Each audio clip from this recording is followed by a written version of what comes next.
주 경배하네. 인도하심 부르심 따라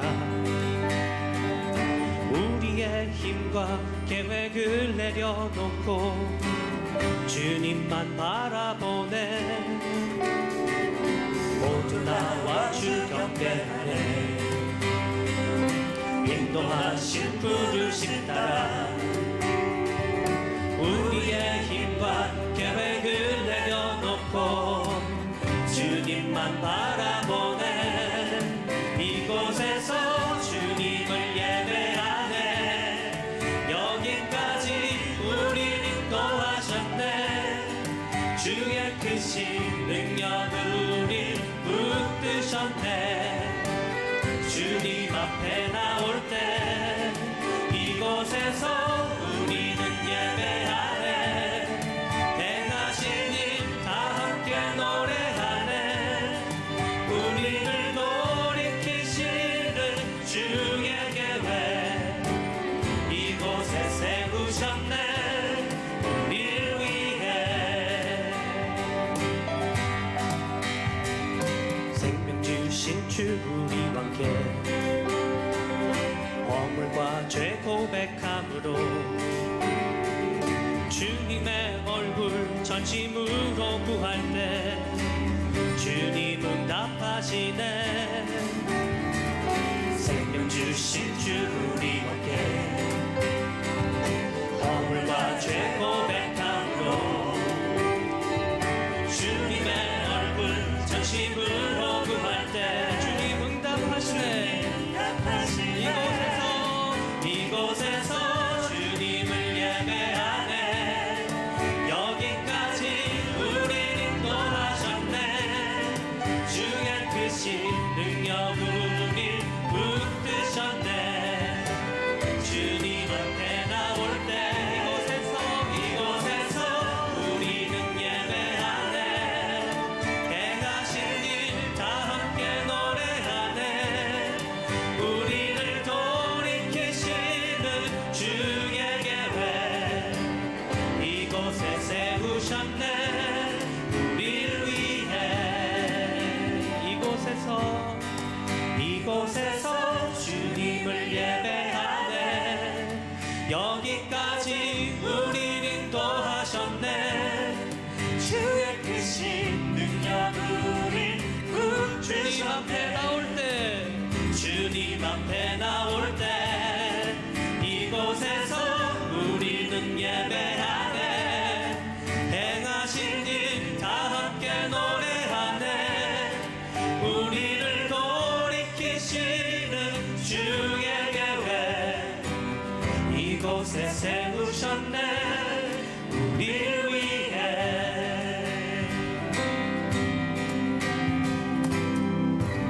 아멘.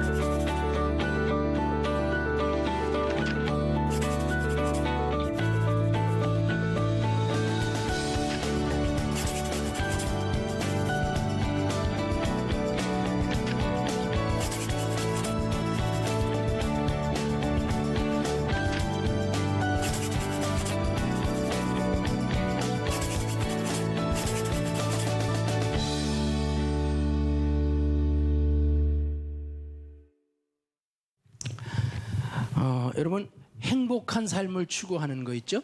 삶의 목표에 행복을 추구하는 거 그거 어떻게 생각하세요? 좀 추상적인 질문인데 괜찮을까요? 행복은 하나님이 우리에게 주시고 싶어 하시는 것 중에 하나고 그거는 추구하는 거는 좋은 거죠. 나쁜 거 아니에요. 근데 자신의 행복만을 추구하는 거는 문제예요. 좀 이상하죠. 행복 추구해야 된다 놓고 자신의 행복만 추구하지 말라고 그러니까 좀 이상해요. 나만 행복해지려고 하는 것은 크리스찬의 자세는 아니에요. 예수님이 자신만 행복하시려면 한나라에서 이곳까지 오실 이유가 하나도 없었죠. 그죠? 예수님이 그런 우리의 너만의 행복을 추구하며 살라고 예수님이 우리의 목자가 되시고 우리의 아버지가 되시고 우리를 위해서 대신 죽어주셨을까요? 그건 아닐 거예요. 그죠? 생각해 보시면 그렇지 않아요? 근데 우리는 새 모든 걸 계획을 세울 때나 꿈을 꿀 때 대개 보면 자기 가족, 자기 부모, 자기 자식, 자기 그쪽에만 너무 맴도는 것 같아서 제가 말씀드리는 거예요. 행복 추구하세요.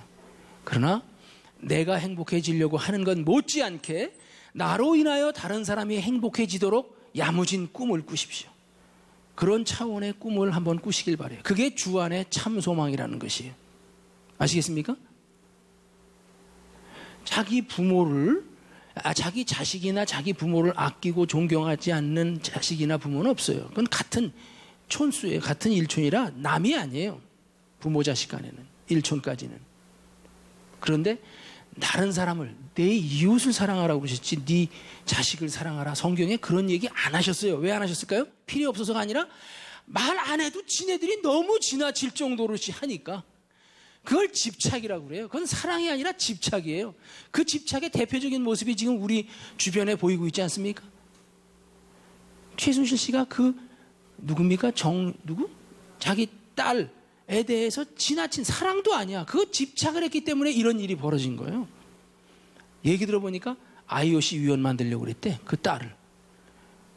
우리나라에서 IOC 위원 나올 사람이 TO가 별로 없거든. 그러니까 다른 사람 밟아야 돼. 그래서 박태환이 못 나가게 짓밟고 소년제 이러고 해서 자기 딸이 나중에 그걸 듣고 나니까 이해가 되더라고. 아, 집착이었구나. 그 한 여인의 자녀에 대한 그 잘못된 사랑, 그 집착 때문에 이런 해프닝이 벌어졌구나. 우리 크리스찬도 최순실 씨는 그렇게 살지 말란 법 없어요. 우리가 나만 생각하고 그러면 결국 우리도 형태만 다르고 정도만 다르지 똑같은 짓을 한다고요. 우리가 올해에도 그런 짓을 수놓을 수 있어요.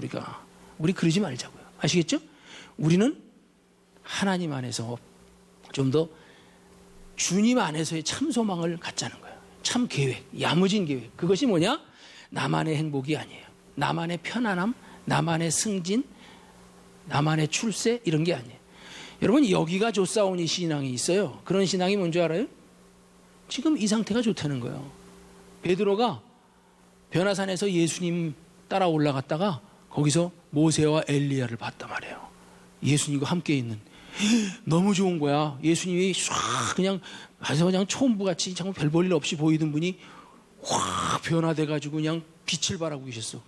와, 거기에 이스라엘 백성들이 그렇게 숭배하라고까지 할 수 있을 만큼 엘리야와 모세를 봤단 말이에요. 함께 계신 걸 보고 와 좋다. 여기가 한나라인가? 그리고 주여 여기가 좋사오니 내가 여기다 초막셋을 짓겠나이다. 딱 그랬어요. 그때 예수님이 아무 말 안 하셨어요. 하늘나라에서 직접 베드로를 단속하셨어요. 야 베드로야 너는 잔소리 말고 예수님의 말을 들으라. 예수님은 내가 사랑하는 자요 기뻐하는 자라. 너는 이상한 소리 하지 말고 이 주님의 말을 들으라 그러셨어요. 우리가 자기 나름대로 생각과 꿈을 가져요. 베드로도 여기가 좋사오니 했다니까. 그렇죠? 우리 그래요. 우리 나름대로 여기 좋다. 여기다 집을 짓고 그림 같은 집을 짓고 내가 3대 4대까지 살아야지. 그런다면 여러분은 더 이상 크리스찬이 아니야. 3대 4대는 뭘 3대 4대야. 우리는 이제 마지막 시대를 살고 있어요. 사실은 이제 언제 주님 오실지 몰라요. 그럼 우리는 여기 아무 미련 없이 그냥 가는 거야. 여기 남아서 난 다음 달에 계획 타는데요. 나 결혼 날짜 잡아놨는데요. 이러고 한나라 안 가실 거예요? 결혼이 그렇게 중요한지 몰라도 한나라 오라 할 때 휴거가 일어날 때 천사장의 호령과 나팔 소리로 예수님이 재림하실 때 그때 그게 핑계가 되겠냐고요. 아무것도 아니지 그거는. 그렇지 않아요? 네. 그러니까 우리가 신앙생활을 해도 좀 실질적이면서 좀 더 하나님 앞에 인정받으려는 그런 계획과 꿈을 가지고 하잔 말이죠. 목표를 세웠는데 그 목표가 아무짝에도 쓸데없는 목표였어. 시험 공부 친다고 열심히 공부했어. 근데 그 과목은 입시 과목에 들어가지도 않은 과목을 나는 열심히 공부했어. 그럼 나중에 그걸 알고 나면 얼마나 씁쓸하겠어요. 밤잠 코피 터지면서 공부했는데 그 과목은 그 대학은 그 과목은 시험 과목에 들어가지 않는데 그러면 그건 뭐냐고요. 우리가 야무진 꿈이라고 그래서 목표를 세우고 거기다가 올인했어. 자기의 삶과 모든 것 시간을 투자하고 정력을 투자했는데 그게 나랑 아무 상관이 없어. 별 볼 일 없어. 그런 헛된 꿈, 무지개를 쫓는 것 같은 청기화를 짓는 것 같은 그런 삶을 그런 꿈을 갖지는 말잔 말이죠. 그럼 제대로 된 꿈을 꿔야 되는데 그러려면 주 안에서 꿔야 된단 말이죠. 아시겠죠? 나만의 행복을 추구하는 것이 그런 것 중에 하나예요. 이 세상은 다 지나가 버려요. 이 세상은 다 지나가 버려요. 해도 달도 이 우주도 다 지나가요. 하늘과 땅도 하나님이 큰 소리로 떠나가게 하신다고 그랬어요. 오직 우리는 뭘 봐요? 새 하늘과 새 땅을 바라보도다. 우리는 새 하늘과 새 땅을 봐. 여기다가 아무리 의리의리한 고대 저택을 짓고 뭐 아파트 뭐 70평, 80평, 100평짜리 분양받아도 나랑 아무 상관없어요. 아시겠습니까? 투자를 해도 어디다 투자하라고요? 영원한 것에. 썩어 없어질 이 세상의 욕심을 쫓거나 나의 욕망을 쫓지 말고 육체의 소욕, 그걸 욕망이라고 그래요. 소망은 나의 그냥 주 안에서의 소망은 괜찮아. 그러나 야망, 나름대로 자기 인간적인 욕심에서 비롯되는 거, 마귀는 우리에게 욕망을 줘요. 세상 욕망을, 쓸데없는 욕망을. 그걸 의학적으로 DD한다고 그래요. 감별 진단하셔야 돼요. 아, 이건 잘못된 거구나. 하나님이 우리에게 주시는 것은 뭐예요? 비전이에요. 하나님은 우리에게 여러 가지를 말씀하세요. 보여주시고 말씀도 하세요. 말씀해 주시면 그것이 예언이요. 보여주시면 꿈에 잘 때 꿈속에서 보여주시면 그게 드림이고, 기도할 때 깨어서 기도할 때 보여주시면 그건 환상이에요. 그걸 비전이라고 그래요. 여러분, 하나님이 주시는 비전을 받으세요. 그리고 이제 우리 그리스도인들은 소망으로 사는 것도 아니고 욕망으로 사는 것도 아니고 세상적인 이런 대망을 꿈꾸는, 헛된 대망을 꿈꾸는 게 아니라 우리는 뭘 꿈꿔요? 주님께서 나에게 명령하신 소명을 쫓아 사셔야 돼요. 소망을 쫓지 마세요. 이제 소망도 속이는 게 많아. 내가 속는 게 많다고. 그래서 이게 괜찮은 건 줄 알았더니 다 쓸데없는 거예요. 나중에 보니까. 그런 것에 속지 마시고 꿈을 꾸더라도 하나님 안에서 하나님이 나한테 뭘 원하시는가 기도하는 가운데, 주여 저를 통해서 이 세상 내가 한평생 사는 동안 저를 통해서 무슨 일을 하기를 원하십니까? 말씀하소서. 종이 듣겠나이다.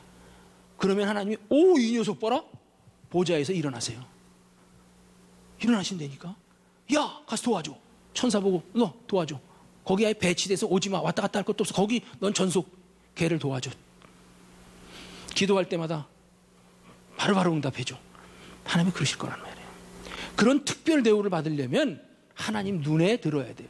하나님 앞에 인정을 받아야 돼요. 쓸데없는 거 꿈꾸면서 아주 별거 아닌 것 같고 그냥 마음 뺏기고 서로 시기하고 다투고 막 싸우고 그럴 필요 없단 말이에요. 여러분, 그래서 하나님 뭐라고 했어요? 너희는 좁은 문으로 들어가라. 멸망으로 들어가는 문은 사람들이 너무 많이 간다는 거예요. 근데 우리나라 사람들이 군중 심리가 있어.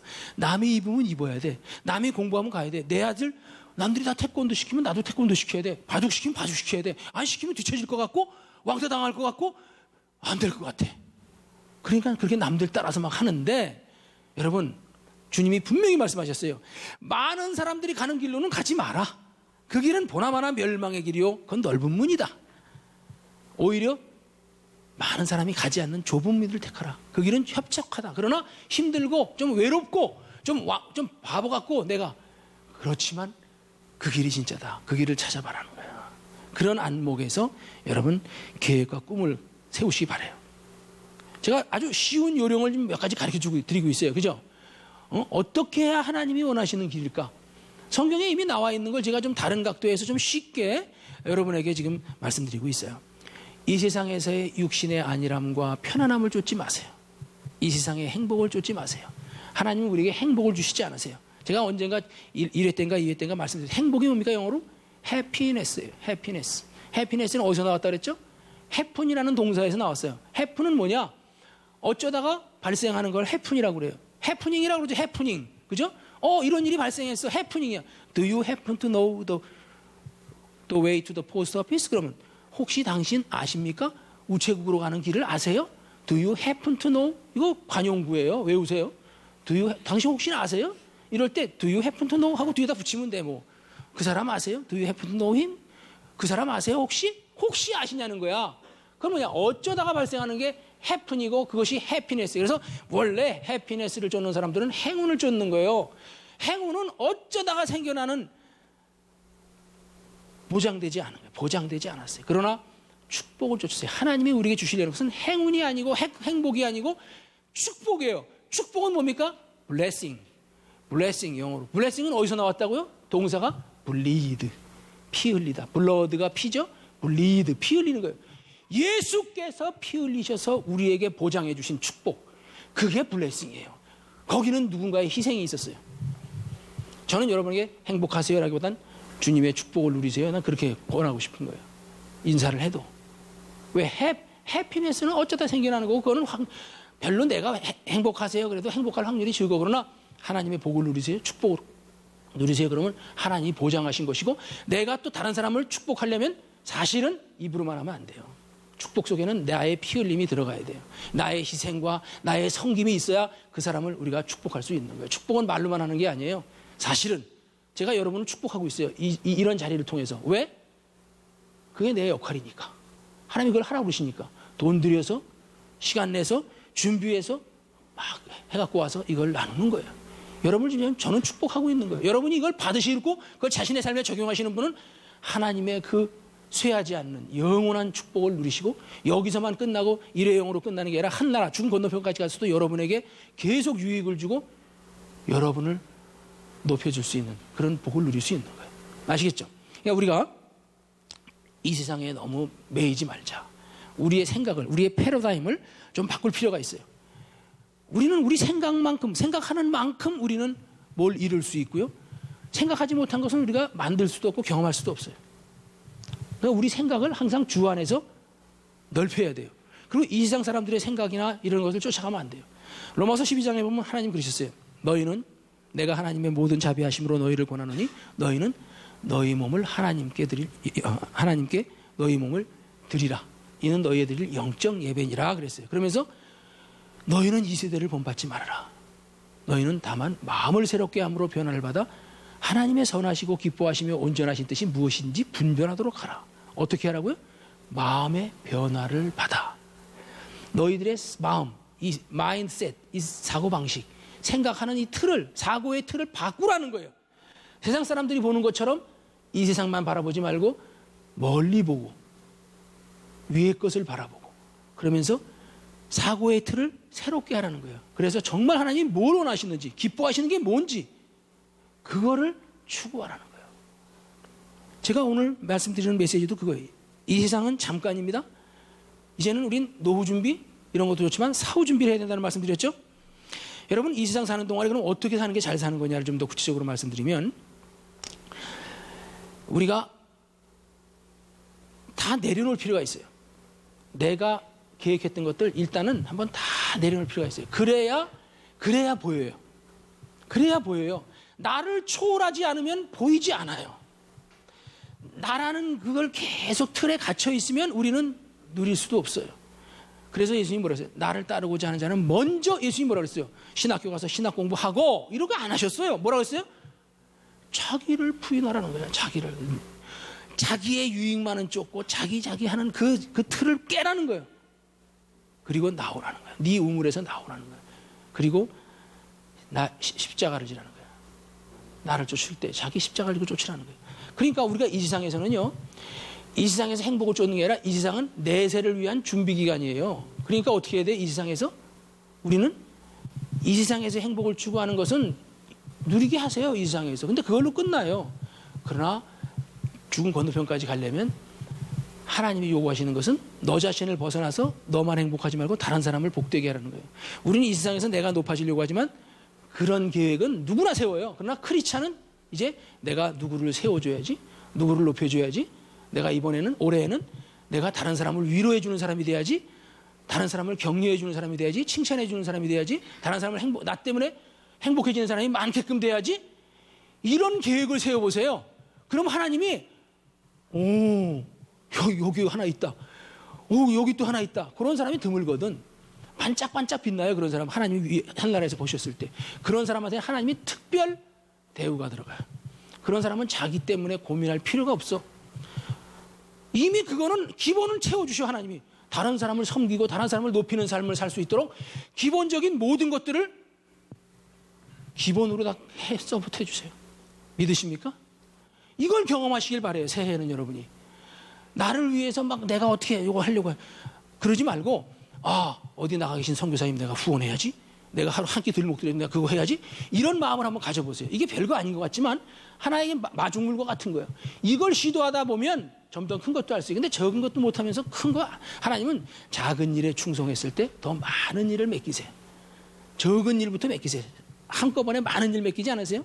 몇 가지 맡겨보세요. 그리고 야 이거 봐라, 마음에 든다. 그러면 하나님이 더 큰 일, 더 많은 일을 이제 맡기기 시작하시는 거예요. 아시겠죠? 여러분이 그래서 하나님 안에서 한 나라에 큰 상을 쌓으시고 하나님 앞에도 점수를 따셔서 남도 기쁘게 하고 나도 행복해지고 막 이런 일석이조의 이런 삶을 사시길 바랍니다. 아시겠죠? 하나님은 보여주신다고 그랬어요. 비전으로 꿈에서 보여주기도 하시고 기도할 때 깨어있을 때 갑자기 확 보여요. 저도 환상을 그런 거 잘 못 봤는데 기도하다 보니까 하나님이 보여주시더라고요. 갑자기 제가 무릎 꿇고 기도하는데 내 앞에 드라마 같이 한 장면이 쫙 나타나는 거예요. 이거 뭐지? 눈 떠보니까 이거 환상이야. 하나님 이거 뭡니까? 하나님은 그렇게 보여주세요. 꿈속에서도 보여주세요. 꿈속에서는 전 여러 번 들었고 또 예언을 통해서 예언하는 사람들을 통해서 직접 주세요. 근데 요즘은 좀 조심을 해야 돼요. 예언 같은 건 위험해요. 마귀가 장난을 치니까. 그래서 항상 그러나 성경에서 뭐랬어요? 데살로니가서 5장 6절 16절 이하에서 뭐라고 말합니까? 성령을 소멸치 말아라. 예언을 멸시치 말아라. 마지막 때가 될수록 내가 성령으로 역사할 것이다. 모든 육체 위에 내가 성령을 물불듯 하리라. 그러니까 성령을 위험하다고 그래서 구더기 무서워서 장 못 담그듯이 그렇게 기피하지 말라는 거예요. 그러나 조심은 안 하는 거예요. 아시겠죠? 네. 그러니까 하나님의 역사는 우리와 가까이 오셔서 우리를 더 귀한 삶으로 방향을 잡아주시려고 그래요. 그렇기 때문에 하나님은 늘 말씀하시는데 문제는 우리가 관심이 없어. 그냥 여기가 좋사오니 이걸로 만족하오니 이것만 해주세요. 이것도 과분합니다. 스스로 이러니까 하나님도 더 못하시는 거예요. 아시겠죠? 그래서 우리가 주님 안에서 좀 멋진 꿈을 좀 꾸시기 바라고요. 내가 원하는 것보다 하나님이 원하시는 것이 뭔가, 나를 통해서 그 소명, 나에게 향하신 하나님의 계획과 하나님의 섭리 있어요. 그걸 딱 맞추면은요 인생이 헷갈리지 않아요. 이게 초점이 쫙 맞는 것 같아가지고 이리 갈까 저리 갈까 차라리 돌아갈까 이런 생각이 안 들어요. 저는 요즘 그래요. 제가 나이도 이제 좀 돼서 그런지 몰라도 여러분은 제가 만약에 어려서부터 믿었으면 됐을지 몰라요. 여러분은 충분히 젊어서부터도 그렇게 하실 수 있어요. 하나님 앞에 기도하세요. 그리고 하나님과 교제하세요. 주여 말씀하소서 종이 듣겠나이다. 저는 부족하지만 저를 다듬어 주시고 쓰실 만한 데 써 주시옵소서. 제가 기꺼이 이 세상 사람들처럼 살지 아니하고 주의 자녀로 또 예수 그리스도의 십자가 군사로 내가 그렇게 살기를 원합니다. 그런 마음을 드려보세요. 그런 기도 해보셨어요? 해보시라니까요. 제가 나중에 기도까지 예문으로 지금 아주 드려. 그대로 해보세요. 그리고 마음을 실으세요. 주여 진심입니다. 제 마음 아시죠? 그럼 하나님이 한 번, 두 번 하세요. 그러면 때가 되면 하나님이 응답하세요. 하나님은 처음부터 응답하지 않으세요. 다 시험하세요. 테스트하세요. 너 진심이냐? 그 테스트를 뭘로 안 준 줄 아세요? 기도의 양으로 따지세요. 기도의 양. 저는 하나님이 못 알아들으시나? 한 번 하면 다 알아들으시고 내가 말 안 해도 내 마음 생각 속에 생각까지도 아실 텐데 그러니까 기도는 뭘 해? 그냥 하나님 아시죠? 그러면 되지. 근데 하나님은 그거를 그렇게 생각 안 하시더라고요. 왜 그러냐면 우리가 진짜 진실하면 해요. 또 하고 그냥 억울한 재판관한테 억울한 일 당한 과부처럼 누가복음 18장에 있는 과부처럼 막 그냥 끝까지 굴면서 막 그냥 기도한단 말이에요. 하나님 그걸 진심을 보세요. 솔직히 여러분 저도 옛날에 그랬어요. 새해 작정 세우고 막 하나님 앞에 기도하고 막 금식도 했어. 새해 막 하루 이틀 금식도 했다고 계획 세워놓고 하나님과 되게 해주세요. 근데 솔직히 2월달 되지 않아요? 내가 1월달에 뭐 기도했더라. 금식까지 하면서 기도했는데 까먹었어. 그 말은 뭘 의미하죠? 간절함이, 진실함이 그 기도에는 없었다는 거예요. 그렇죠? 여러분 가요. 여러분은 안 그러세요? 저 예수 처음 믿고 나서 그런 적 많아요. 내가 하나님이 그래서 이걸 더 꾸준히 기도하게 하시는구나. 내가 네 진심을 보고 싶다. 증명해봐라. 그것이 금식 기도예요. 철야 기도예요. 계속되는 기도예요. 기도 제목마다 하나님이 기도 제목이 큰 기도 제목이면 더 큰 기도의 양을 요구하세요. 이거는 성경에 직접적으로 말씀은 없어요. 그러나 예문을 찾아보면 이런 원리는 나와요. 끝까지 기도하는 거예요. 하나님은 마태복음 7장 7절에서 구하라. 그러면 너에게 주실 것이다. 그랬어요. 그때 구하라는 말은 keep on asking이에요. 계속해서 keep on 계속해서 구하라는 거예요. 그냥 한 번 구하고 말라는 게 아니에요. 들을 때 하나님께 들어주실 때까지 계속해서 구하라는 거예요. 아시겠죠? 그러니까 기도는 끝까지 하는 거예요.